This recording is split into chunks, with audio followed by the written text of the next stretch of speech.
any Jew, anywhere.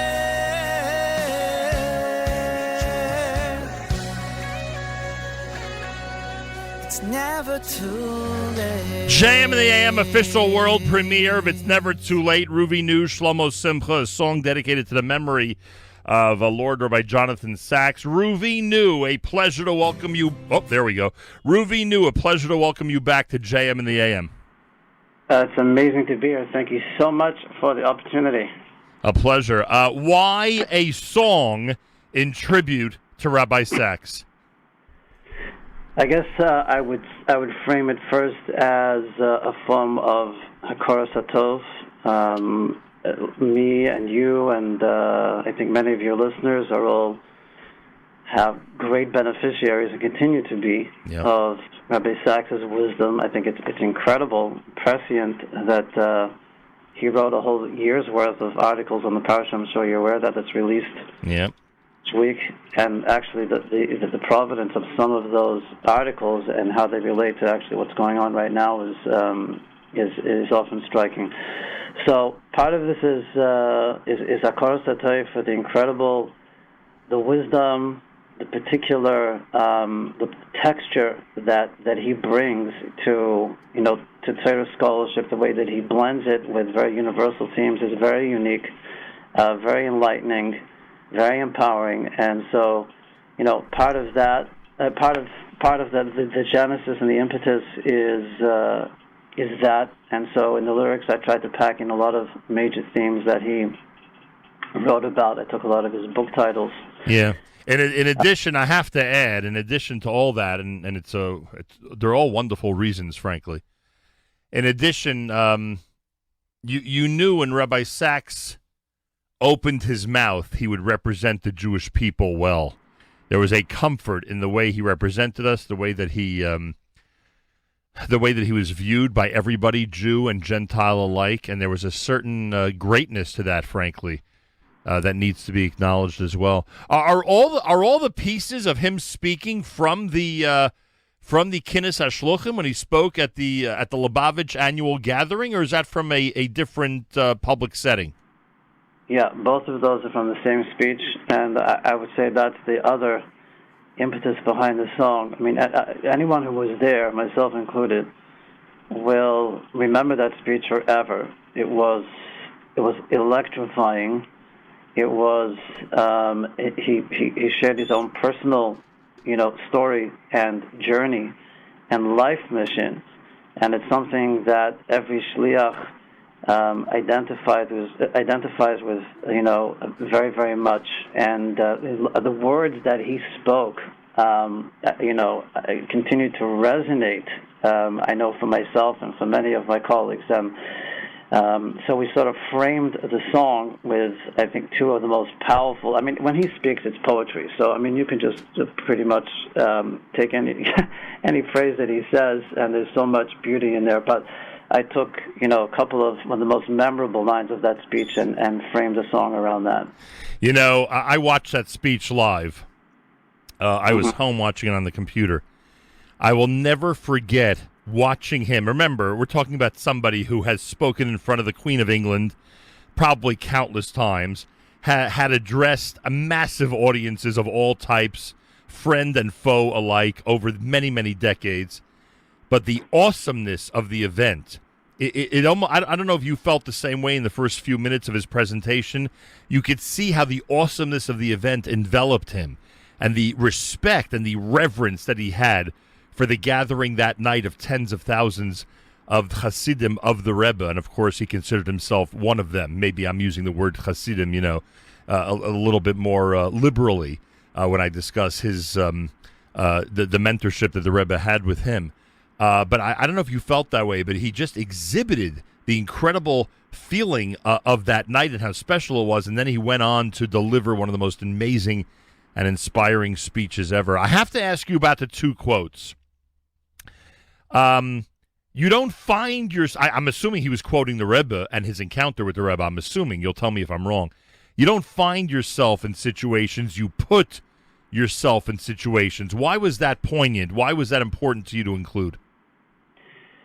Well, the context of it was that he he was telling the Rebbe about that. He said, I come to the situation I find myself. He was a student at Oxford, right, and sort of preoccupied with his studies and so on. And what the Rebbe was asking him about Jewish life and how active he is, and he just wasn't thinking that way. And so his response was, well, this is the situation I find myself in. And he said the Rebbe uncharacteristically cut him off and said, you don't find yourself in a situation, you put yourself in a situation. Now, the reason I think that that's so powerful is this, and a distinction has to be made between environment and circumstance and a situation. We don't always control the environment that we're in. We don't always control the circumstance. But the situation means the way that we deal with it, our perception of the circumstance.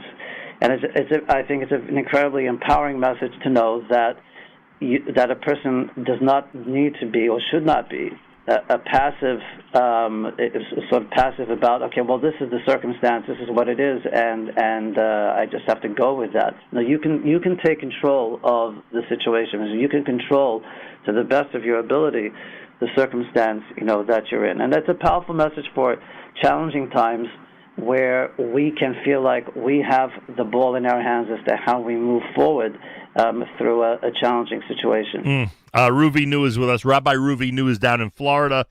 He and Shlomo Simcha are responsible for the brand new selection, It's Never Too Late, dedicated to the memory of Rabbi Lord Jonathan Sacks. And then there's a quote, and I'm not quoting exactly because I wasn't writing quickly enough, but the enemy searches out a Jew in hate. We have to search out each and every Jew in love. Tell me about that one. Yeah, so he said that this, he thought to himself how to sort of frame the Rebbe's leadership and agenda, if you will. And he said, well, he must have, thought to himself, or the Rebbe said to himself, he said, we've been hunted down in hate. And, the Rebbe's leadership started formally in 1950, just 5 years on the heels of the Holocaust, and the ashes were still smoldering. Right. And Hitler, Yamach Shemay, as we know, indiscriminately sought every single Jew, religious, secular, made absolutely no difference. To him, a Jew was a Jew. And so he was saying, sort of the Rebbe was reversing that, and if he hunted us down in hatred, he said the Rebbe made it his life mission to search out every single Jew, even in the farthest reaches of the world, with love. So when he's saying a line like that in a room of 5,000 people, 3,500 shluchim, and many of them are living that. They're on the front lines of remote places, as we know, where the places where shluchim are, the farthest reaches of Africa, Asia, wherever it might be. Yeah.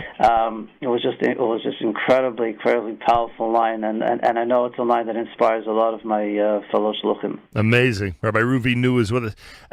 Excuse the question, I just don't know the answer. Did you know Rabbi Sacks?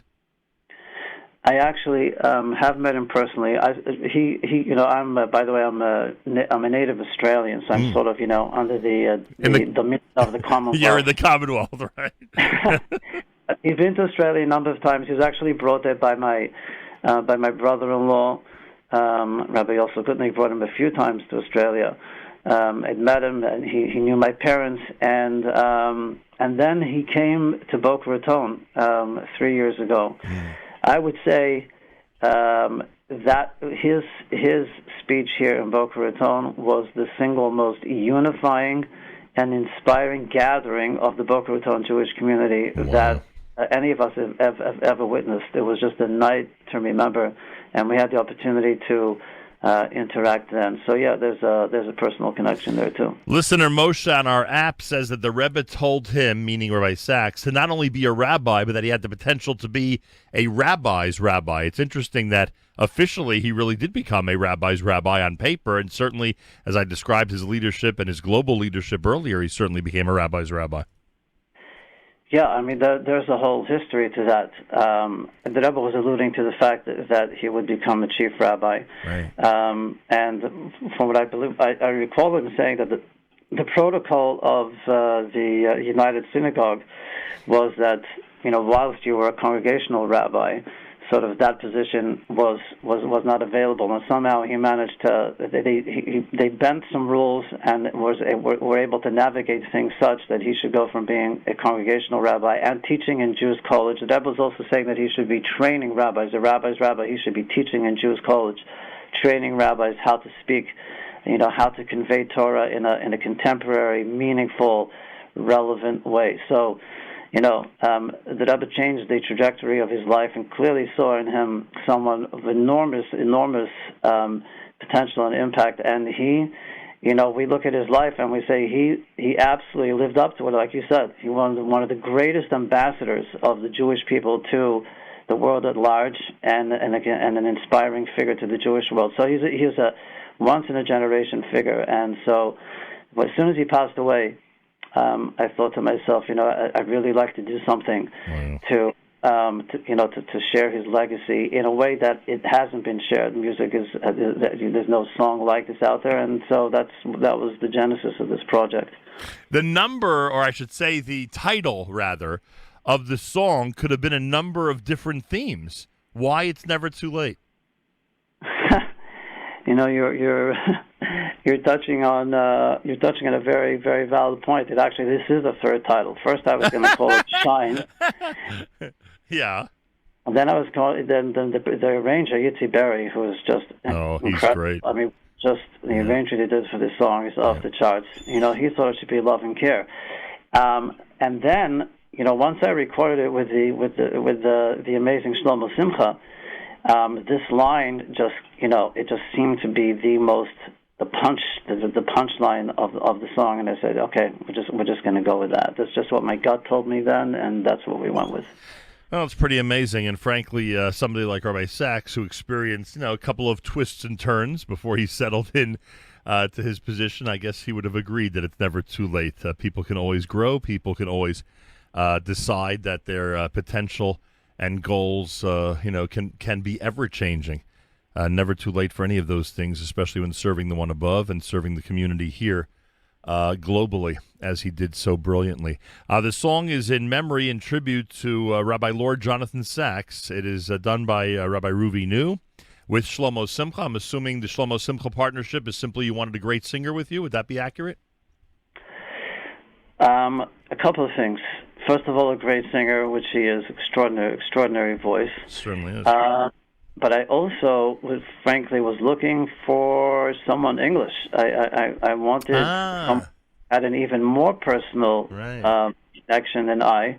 And as soon as I called Shlomo, told him about it, he jumped at it, and he said, I was at the first Kiddush that Rabbi Sacks sponsored when he became a community Rav. Wow. He cool. really, he took to that so I really wanted someone that had a real personal connection. And the amazing Hashkocha Protis is that I called him about it, and he said, by the way, I'm going to be in Boca Raton next week. He's actually moving here. And so we were able to record together. We were able to record the video together. It was just, just very, very providential. Baruch Hashem, min hashamayim. Amazing. And now you've given me another great topic to discuss with Shlomo Simcha the next time he's on, because that's pretty cool that he was there, the very first Shabbos that Rabbi Sacks served as a community rabbi, and certainly gives him a long-time connection to the great rabbi. The song is available. Tell me, Rabbi New, how can people get this and put it in their iTunes library? Well, it should be available tomorrow, Mitzvah Shem, in iTunes. We're uploading it today. It probably takes about 24 hours to get there. Okay. And then on all the YouTube and all the places that people go to for music streams and so on, it should be blasted out everywhere, Mitzvah Shem, tomorrow, of course. And then on our website, which is stormtheworldproject.com, you can see the video there. You can download the song there. Tomorrow, Mitzvah Shem, stormtheworldproject.com. Stormtheworldproject.com is the website, stormtheworldproject.com. And I'm assuming you have two goals here. One is to get the message across to everybody, and the second, which is really beautiful, is to you keep everybody focused on just how great Rabbi Sacks was and the messages, how important the messages were that he transmitted during his lifetime. And as you pointed out, that he continues to transmit even though he's gone. Yeah, it's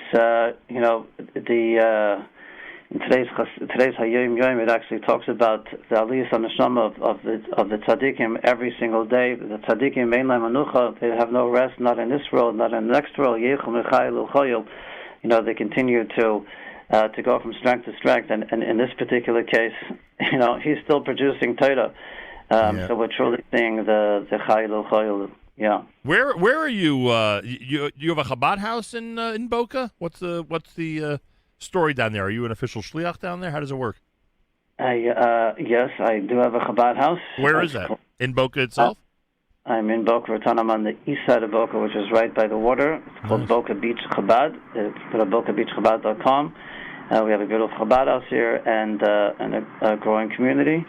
And I invite you and all of your listeners to come and visit us. Actually, we have visitors from all over the tri-state area, from Lakewood, from Muncie, from Williamsburg, from all over. It's a beautiful kibbutz galuyos, and it's great to spend Shabbosim with people from different communities who come. Little made, people learn, people share. It's really beautiful. It's a place that you can really share with Klal Yisrael. Well, everyone else from the New York area is heading down to Boca, or that area at least. So maybe we'll do the same. Rabbi Ruvi knew first of all a Chag Sameach to you as Shavuos is approaching, and big Yasher Koach on the brand new song. Best regards to Shlomo Simcha. Great effort and a wonderful execution by both of you on this tribute to Rabbi Sacks. It's called It's Never Too Late, everybody. We're going to play it right now, and it officially becomes available to the world. Tomorrow, you can actually visit the website, stormtheworldproject.com. Big Yasher Koach to you, and congratulations on the song and the release.